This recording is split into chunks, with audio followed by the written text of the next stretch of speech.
Olivier est finalement quelqu'un de modeste parce que je lui dis donne-moi ton CV pour que je puisse m'en inspirer.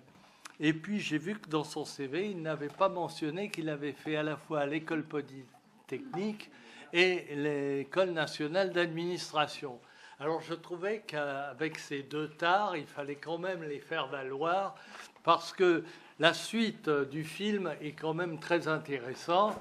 car Olivier a été le haut fonctionnaire atypique, atypique dans le bon sens de ce terme, puisqu'il a participé à la politique de ce ministère pendant un certain nombre d'années, et il vous en dira deux mots, et en même temps, il a pris du recul ou de la hauteur, et notamment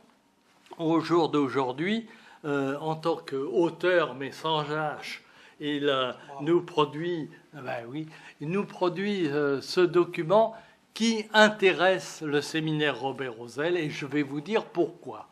Je vais vous dire pourquoi, parce que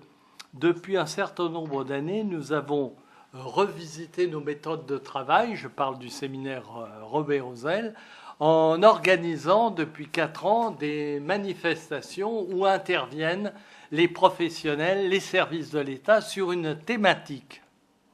Et chaque année, nous sortons un dossier qui réunit ces différents documents et qui en tire enseignement. C'est-à-dire que la doctrine du séminaire Robert Rosel n'est pas une invention sui generis, j'ai vu que tu aimais bien aussi les latinismes, mais c'est plutôt une synthèse de contributions sur une thématique par les professionnels, les élus, les maîtres d'œuvre et aussi les universitaires et les étudiants. Donc nous arrivons chaque année à produire un document de synthèse. C'est pas encore parfait, mais ça va venir. On cherche toujours à s'améliorer. Ce qui fait que dans cette doctrine qui se dégage au fil des ans sur ces thèmes, il y a eu un certain nombre d'échos que j'ai trouvés dans l'ouvrage d'Olivier Piron sur la maison individuelle, sur le lotissement, sur l'empilement des lois et des règles, sur le vocabulaire, sur de quoi s'agit-il quand on parle de la ville, je vous le demande. Et donc, au regard de cette lecture, j'ai pris mon téléphone et j'ai dit à Olivier, veux-tu te livrer à nous, non pas dans le plus simple appareil, mais plus exactement à cœur ouvert, pour faire en sorte que nous puissions,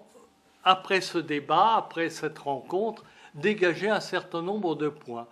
Et dans notre philosophie de la communication, nous souhaitons sortir un document très synthétique et très court sur les points essentiels qui auront été débattus au cours de cette réunion. Et puis par ailleurs, nous ferons un montage du film que bien évidemment nous te soumettrons avant de le mettre sur YouTube. Et je vous signale, et j'ai eu le plaisir de voir que la fréquentation du web du séminaire Robert Rosel avait littéralement explosé. Alors vous allez me dire pourquoi, et je vais vous répondre parce qu'il y a beaucoup de qualité dans ce qu'on fait, mais ça serait prétentieux de ma part. Voilà, alors Olivier Piron, ancien secrétaire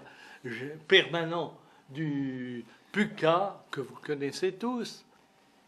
a eu bien d'autres fonctions, mais c'est justement dans cette fonction-là où,